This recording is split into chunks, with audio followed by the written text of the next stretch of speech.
సమయం దగ్గర పడుతోంది. పార్లమెంట్ ఎన్నికల నోటిఫికేషన్ రావటానికి మరికొద్ది వారాలు మాత్రమే టైం ఉన్నటువంటి సందర్భంలో అయోధ్య రామాలయ అంటే అయోధ్యలో బాలరాముడి ప్రాణప్రతిష్ఠ కార్యక్రమం, సినిమా సెలబ్రిటీస్ దాదాపు అన్ని ప్రాంతాల నుంచి హాజరయ్యారు. దానికి తమిళ ఇండస్ట్రీ నుంచి రజనీకాంత్, ధనుష్ వీళ్ళందరూ వెళ్ళారు. అలాగే తెలుగు ఇండస్ట్రీ నుంచి రామ్ చరణ్, చిరంజీవి వీళ్ళందరూ కనిపించారు. అయితే తెలుగు ఇండస్ట్రీ నుంచి చాలా తక్కువ మంది మాత్రమే అక్కడ కనిపించారు. కానీ ఇన్విటేషన్స్ దాదాపు చాలామందికి వచ్చినట్టుగా చెప్తున్నారు. ఈ క్రమంలోనే ఎన్టీఆర్ కూడా ఇన్విటేషన్ అందింది అనేది ఒక సమాచారం. అంటే ఆయన దేవర షూటింగ్లో బిజీగా ఉండి వెళ్ళలేకపోయాడు అనే వార్త వినిపిస్తోంది.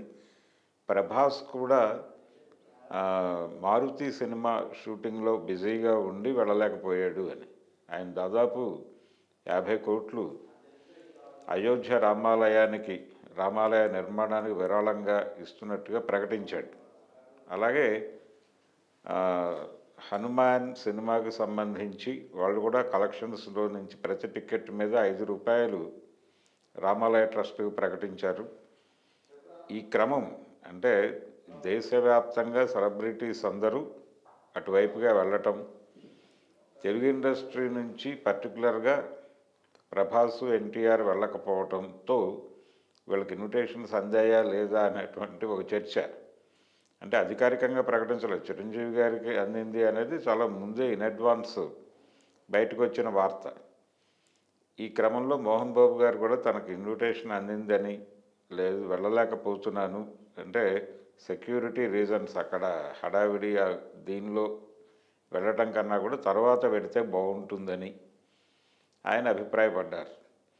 అయితే ఈ క్రమంలో ఈ రామాలయ నేపథ్యంలో దాదాపుగా తెలుగు పరిశ్రమ నుంచి అందరూ కూడా ప్రతి ఒక్కరూ కూడా దీని గురించి మాట్లాడటం అనేది కొంచెం అంటే ప్రో బీజేపీ వేవ్ నడుస్తోంది అనే పరిస్థితి వినిపిస్తుంది మనకి. దాదాపు సెలబ్రిటీస్ మాటల్లో, చిరంజీవి గారి మాటల్లో కావచ్చు, మోహన్ బాబు మాట్లాడిన మాటల్లో కావచ్చు. మోహన్ బాబు గారు అయితే చాలా స్పష్టంగా ఒక మాట చెప్పాడు. ఆయన ఏమన్నారంటే, మోడీ గారు 2 సార్లు ప్రధాని అయ్యారు కాబట్టే మనం ఈ రోజున గుళ్ళకెళ్ళి పూజలు అవి చేసుకోగలుగుతున్నాం. ఆయన ఫిల్మ్ నగర్ టెంపుల్ ట్రస్టీ. ఇప్పుడు గుళ్ళకెళ్ళి పూజలు అవి చేసుకోవటానికి మనకు అవకాశం దొరికింది. ఈ దొరకటానికి కారణం మోడీ గారి ప్రభుత్వమే.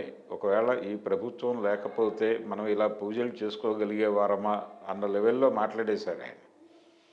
ఇదే అభిప్రాయం దాదాపు అందరూ మాట్లాడుతున్నారు. అలాగే నాగార్జున గారు కూడా మొన్న సామిరంగ ప్రీ రిలీజ్ ఇంటర్వ్యూస్లో ఆయన మోడీ గారి ప్రస్తావన తీసుకొచ్చి ఆయన చేసినటువంటి ఆయన అంటే పర్టికులర్గా ఆయనని ఇబ్బంది పెడుతూ మాల్దీవ్స్ మంత్రుల నుంచి వచ్చినటువంటి కామెంట్స్ని ప్రస్తావిస్తూ ఆయన కూడా దాదాపుగా జై మోడీ అనేశారు నాగార్జున. చిరంజీవి గారు రామాలయ ప్రశస్తి ఇవన్నీ మాట్లాడుతూ ఆయన పద్ధతిలో ఆయన కూడా కనిపించకుండా వినిపించకుండా అన్యాపదేశంగా జై మోడీ అనేశాడు ఆయన. హనుమాన్ వేదిక మీద నుంచి ఒక పిలుపునిచ్చేశారు ఆయన. ఈ క్రమంలో పవన్ కళ్యాణ్ గారు ఆల్రెడీ వెళ్ళారు అక్కడికి. హనుమాన్ టీంతో కాదు కానీ ఆయన విడిగా పవన్ కళ్యాణ్ గారు అయోధ్య దర్శనానికి వెళ్ళారు. ఆయనకు ఆహ్వానం అందింది. అంటే ఆయన ఎన్డీఏ భాగస్వామి, రాజకీయాల్లో ఉన్నారు. అలాగే తన పొలిటికల్ ఫ్రెండ్ అయినటువంటి చంద్రబాబు గారితో కలిసి వెళ్ళారు ఆయన. ఇలా దాదాపు సచిన్ టెండూల్కర్ కనిపించాడు అక్కడ క్రీడా రంగం నుంచి. అంటే జనాల్ని ప్రభావితం చేసేటువంటి రాజకీయ నాయకులు మాత్రమే కాదు, సెలబ్రిటీస్ అందరూ కూడా ఒక ఈ రామాలయ నేపథ్యంలోనూ, అలాగే ఈ లక్షద్వీప్కి వెళ్ళాలి, మాల్దీవ్స్కి ప్రత్యామ్నాయంగా లక్షద్వీప్ని ప్రమోట్ చేయాలి, ఆ ఫొటోసు ఆ వివాదం ఈ నేపథ్యంలో కావచ్చు, జై మోడీ అనే నినాదం ఇవ్వటం అనేది మనం స్పష్టంగా చూడొచ్చు, పర్టికులర్గా తెలుగు ఇండస్ట్రీ నుంచి.